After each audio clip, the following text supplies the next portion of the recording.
এক্সামটা হলো WBA SLST যে এক্সামটা, তার SLST যেটা হলো তার 9-10 এর 9-10 এ আমরা মার্কস দেখতে পাবো। ১ম এ আমাদের রোল নাম্বার লাগবে, তারপর ফুল নেম দিয়ে ক্যাপচাটা দিলেই চলে আসবে।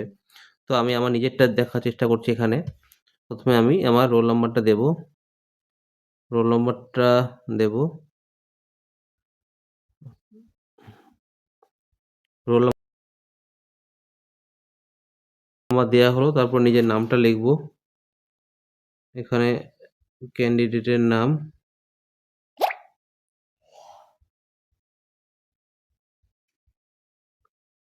নাম দেয়া হলো, তারপরে ক্যাপচাটা দিতে হবে। ক্যাপচাটা দিয়ে ভিউ রেজাল্টে আমি করলাম। হ্যাঁ, এই হচ্ছে রেজাল্ট। ম্যাথামেটিক্স সাবজেক্ট আমার। ম্যাথামেটিক্স সাবজেক্টে এটা হচ্ছে আমার রেজাল্ট। হুম, এখন কি হবে বলতে পারবো না সামনে। হ্যাঁ, আদৌ নাম আসবে কি আসবে না।